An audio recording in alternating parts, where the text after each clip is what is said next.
여러분, 기적이 뭡니까? 인간의 능력이나 상상을 뛰어넘는 초자연적인 현상, 초자연적인 사건을 우리는 기적이라고 말합니다. 하나님은 평소에는 그저 상식적인 방법으로, 자연적인 방법으로 역사를 하십니다. 인간의 이해와 인간의 능력의 한계 내에서 우리 삶에 개입을 하십니다.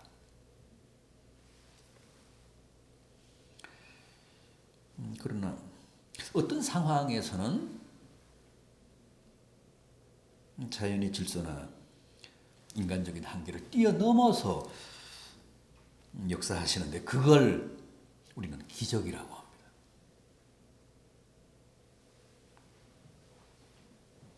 원래 하나님은 기적적인 분이시잖아요. 초자연적인 분이시잖아요. 그래서 오히려 하나님께는 초자연적인 그런 기적이 더 자연스럽습니다. 인간 편에서 보면 그게 기적이지만 하나님 편에서 보면 오히려 기적이 하나님의 일상입니다.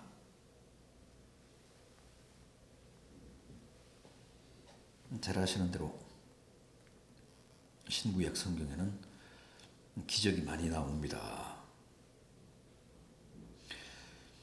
성경에는 온갖 기적이 다 나옵니다. 이스라엘 백성들이 홍해를 건너고 광야 40년을 살면서 만나를 먹고 메추라기 고기를 먹고 반석에서 생수가 터지고 또 여호수아의 군대는 아모리 사람들과 전쟁을 벌일 때 태양이 기브온에 머무르고 또 달이 아얄론 골짜기에 멈추는 기적도 일어났습니다. 그뿐입니까? 철옹성 여리고가 무너진 사건도 기적이잖아요. 기드온은 300명 용사로 메뚜기 떼 같은 미디안 군대를 칼 하나, 창 하나도 없이 오직 햇불과 항아리와 나팔로만 이겼습니다.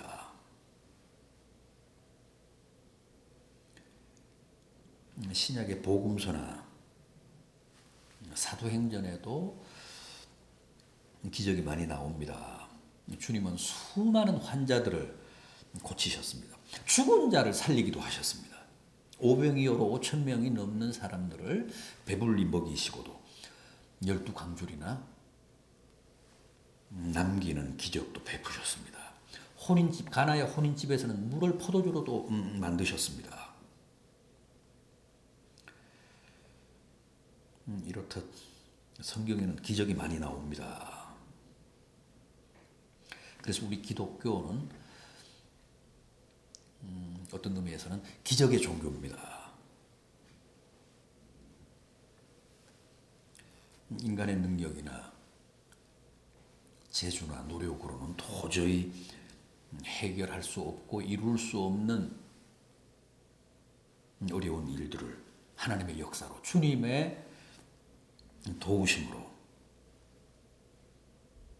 해결하는 기적의 사례들 성경에도 나오고 뭐 교회사에도 많이 등장하고 또 이 시대에도 그런 기적들은 있고 또 앞으로도 얼마든지 그런 기적들은 일어납니다. 오늘 본문의 주제인 삼손의 출생도 기적입니다.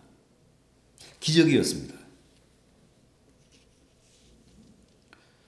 소라 땅 단 지파 족속 중에 마노아라는 사람이 있는데 그의 아내가 잉태하지 못했다고 합니다. 얼마나 큰 고통을 겪었겠습니까? 많은 얘기는 뭐 나오지 않습니다만 보나마나 뻔합니다. 종족 번성이 지상의 과제였던 고대 사회에서 출산을 못했다는 것은 다시 없는 불행입니다. 가문의 수치이기도 했습니다. 그런데 그 불행한 가정에 기적이 일어났습니다. 우리가 함께 본 본문 3절을 보십시오. 여호와의 사자가 그 여인에게 나타나서 그에게 이르시되 보라, 내가 본래 임신하지 못함으로 출산하지 못하였으나 이제 임신하여 아들을 낳으리라. 이런 기적이 어디 있습니까?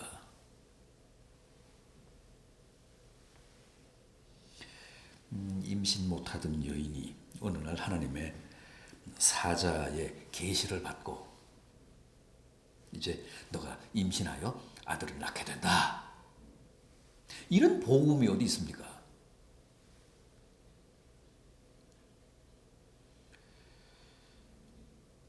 그런데 정말 천사의 그런 고지대로 계시대로 이 마노아의 아내가 잉태하고 출산을 했습니다. 아들을 낳았습니다. 그게 누구라고요? 삼손입니다. 기적의 아들 삼손.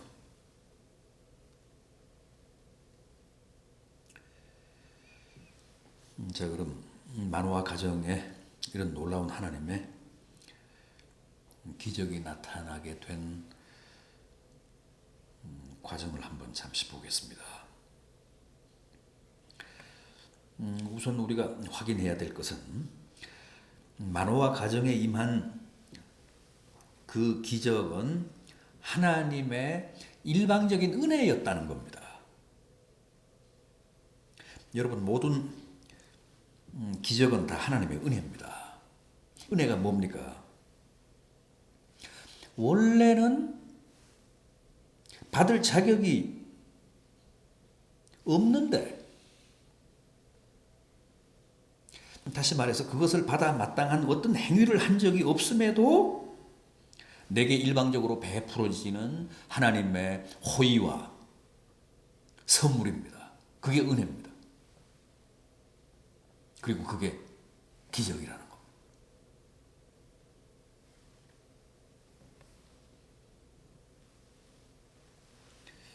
내가 기적을 받을 만한 그 어떤 원인을 제공한 적이 없습니다. 그럼에도 하나님이 기적을 허락하셨습니다. 그래서 기적이야말로 하나님의 은혜라는 겁니다. 마노아 부부의 경우도 그렇습니다. 자녀가 없어서 속수무책으로 절망하며 슬픔에 빠져 있을 뿐인데 어느 날 하나님이 그들을, 그 가정을 찾아오셔서 임신과 출산이라는 기적을 베푸셨다는 겁니다.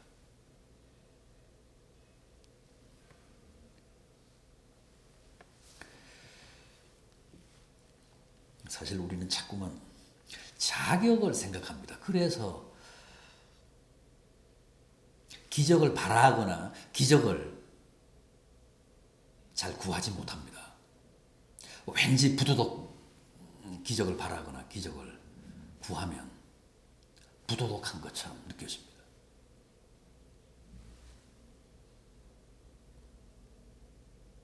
자꾸만 기적을 바랄 자격이 내게는 없다고 생각하는 겁니다. 나는 기적을 구할 염치가 없는 사람이라고 생각합니다. 그런데 그건 기적을 잘 몰라서 하는 얘기라는 거죠. 기적은 하나님의 은혜고, 은혜는 원래 받을 자격이 없는 자에게 값없이 대가 없이 거저 주어지는 하나님의 선물이라는 거죠.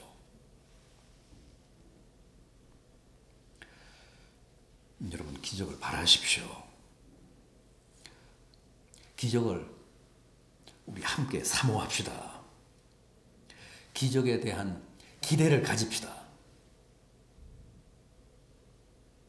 기적은 우리가 지금까지 쌓아온 신앙이나 공덕의 대가가 아닙니다. 우리가 뭔가 대단한 것을 이루고 그 결과로 주어지는 보상이 아닙니다. 그냥 하나님의 일방적인 선이라는 겁니다. 일방적인 호의라는 겁니다. 선물이라는 겁니다. 그래서 우리도 얼마든지 기적을 기대해도 됩니다. 기적을 구해도 됩니다. 내가 기적을 바란다고 해서 죄가 되거나 하나님께 누가 되는 게 아니라고 합니다.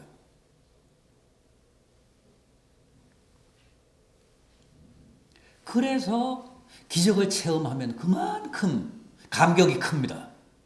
내가 한 게 아무것도 없는데 하나님이 내게 일방적으로 은혜를 베푸셨기 때문에 기적을 체험하면 그만큼 감사가 충만해집니다.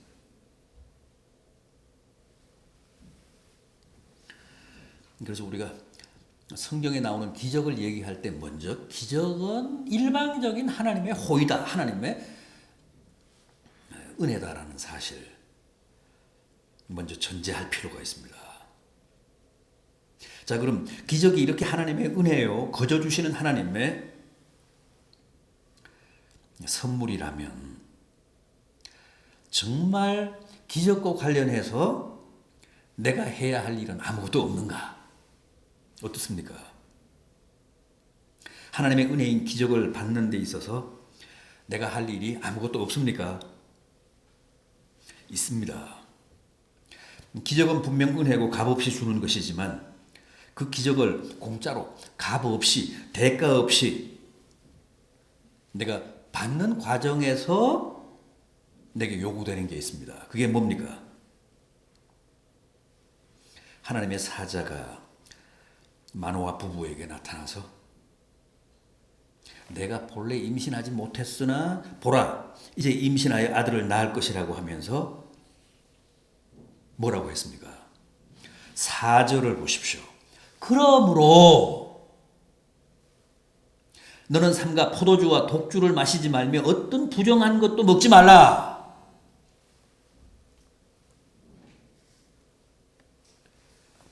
자신을 정결하게 관리하라는 겁니다. 거룩하라는 겁니다.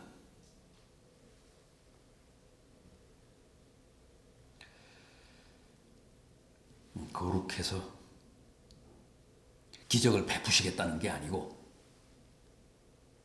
기적을 베풀 것이므로 자신을 깨끗하게 하라고 합니다. 무슨 뜻이죠? 하나님이 베푸시는 기적이라는 은혜를 받기에 부족함이 없도록 손을 깨끗이 씻고 깨끗하게 관리하라는 겁니다. 하나님이 베푸시는 기적이라는 은혜를 담을 수 있도록 깨끗한 그릇을 준비하라는 겁니다.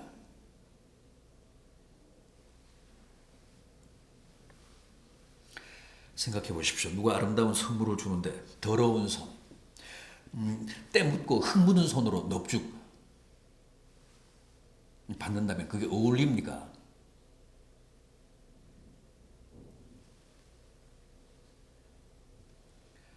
이스라엘 백성들이 요단강을 건널 때 얘기인데 여호수아 3장 5절을 보면 여호수아가 백성들에게 이렇게 호소합니다. 당부합니다.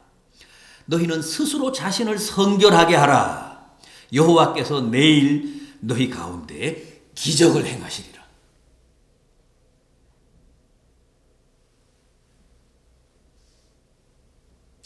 성결해야 기적을 베푸시겠다는 게 아니고 내일 여호와께서 너희 앞에 베푸실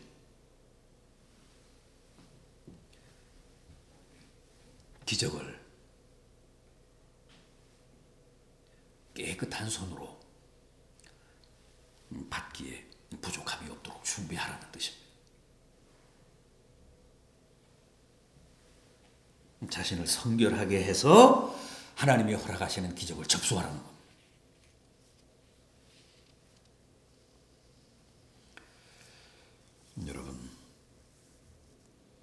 정말 기적을 바라시고 하나님의 초자연적인 은혜, 은사를 사모하신다면 손을 깨끗이 해야 합니다. 하나님이 내게 베푸실 기적을 담기에 부족함이 없도록 깨끗한 용기를 준비하셔야 합니다.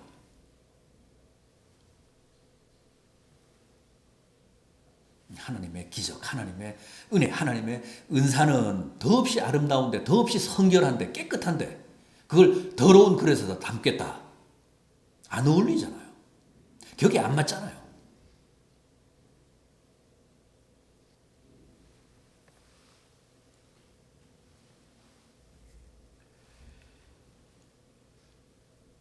하나님이 기적을 베푸시려 하다가도 그 은혜를 받을 우리의 손이 더럽거나 그 은혜를, 그 기적을 담을 우리의 그릇이 더러우면 하나님이 고민하십니다. 하나님이 갈등하십니다.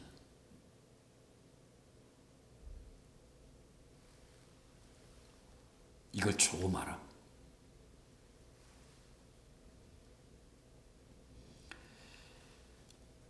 그렇게 받을 준비가 안 된 사람에게 하나님이 큰 은혜인 기적을 주시면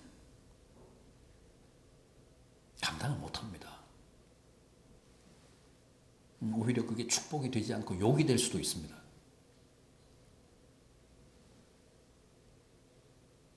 그래서 깨끗한 손, 깨끗한 그릇을 준비하라는 겁니다.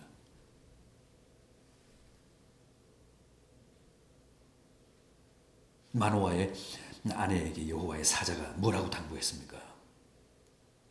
포도주 마시지 말고, 독주 마시지 말고, 어떤 부정한 것도 먹지 말라. 그래서 네 몸을 거룩하게 해라.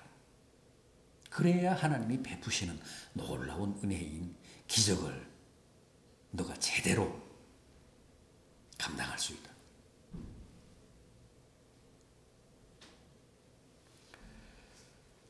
다음 또 하나는 기도입니다.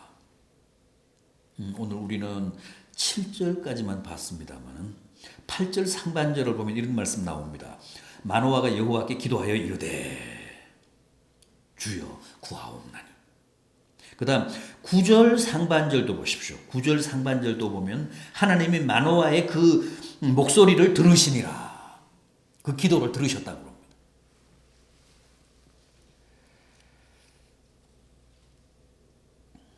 사실 우리는 기도를 바라고 간절히 사모할 뿐 아니라 적극적으로 기도하며 기적을 구해야 합니다.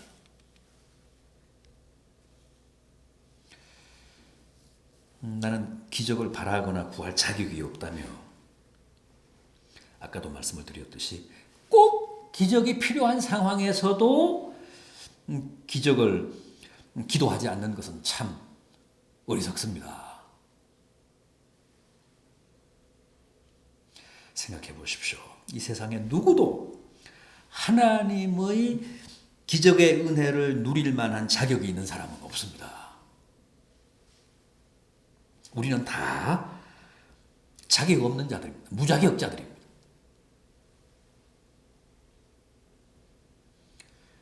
우리는 다 하나님 앞에서 면목 없는 사람들입니다. 그러나 하나님의 기적은 자격 없이, 값 없이 거저 주어지는 하나님의 선물이기 때문에, 하나님의 은혜이기 때문에 누구나 담대하게 기도할 수 있습니다.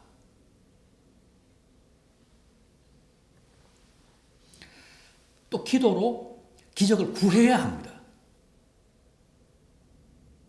복음서 보십시오. 주님이 행하신 숱한 기적들이 다 적극적인 호소와 기도에 대한 응답의 결과였습니다. 제 병을 고쳐주십시오. 제 자식을 살려주십시오. 포도주가 떨어졌습니다. 지금 우리가 풍랑을 만나 죽게 되었습니다. 그래서 주님이 기적을 베푸사 병자들을 낫게 하셨고 또 죽은 자들을 살려주셨고 성난 파도를 잠재우셨습니다.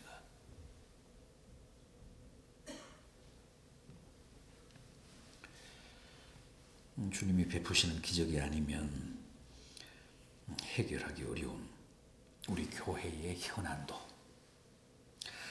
또 여러분 가정의 여러 난제들도, 또 개인적인 크고 작은 문제들도 우리는 열심히 기도해야 합니다. 기도해서 주님이 그야말로 기적의 은총을 베풀어 주시기를 진심으로 염원해야 합니다. 광야에서 무슨 문제가 발생할 때마다 모세는 기도했습니다. 그래서 얼마나 많은 하나님의 전무후무한 기적을 체험했습니까? 홍해 앞에서도 기도했습니다. 먹을 것이 떨어져서 백성들이 아우성을 쳤을 때도 기도했습니다. 마실 물이 없어서 백성들이 하나님을 원망하고 모세에게 대들 때도 기도해서 하나님이 베푸시는 기적으로 그 모든 문제들을 해결했습니다.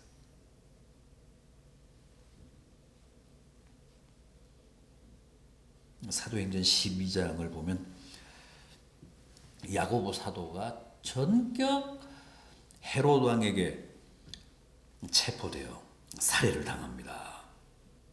유대인들이 좋아하니까 헤롯이 베드로까지도 체포를 해서 옥에 가둡니다. 이제 내일이면 끌려나가서 참수를 당할 판입니다. 그런데 성도들이 모여서 합심해서 베드로의 석방을 위해 기도했습니다. 그 마지막 날 밤에 기적이 일어나지 않았습니까? 천사가 깊은 지하 감방에 갇혀있는 베드로를 찾아가서 깨웁니다. 양손, 양발에 채워진 착고가 다 해제되고 몇 겹의 감옥문이 저절로 열려서 결국은 베드로가 석방이 되고 성도들이 모여있는 곳을 가니까 베드로의 석방을 위해 그렇게 절절히 기도하고 있는 모습을 확인하지 않습니까? 그러니까 기도가 부른 기적이었습니다. 여러분, 적어도 우리에게는 기도로 하나님께 기적을 요구할 자유와 권리가 보장되어 있습니다. 기적을 기도합시다. 기적의 은혜를 과감하게 요구하고 요청합시다. 은혜를 입고 선물을 받을 자가 선물을 줄 자에게 내게 선물을 달라고 요청하는 게 참 뻔뻔스러운 노릇이기는 하지만 그건 다 인간적인 생각입니다. 하나님은 우리에게 그런 청원의 권리를 허락하셨습니다. 부디 삼손의 부모처럼 하나님께 기적을 기도하셔서 지금 막혀있는 사람의 힘으로는 도저히 어떻게 할 수 없는 모든 문제들이 하루속히 다 수습이 되고 해결되는 큰 은혜가 있기를 진심으로 기원합니다. 기도하시겠습니다.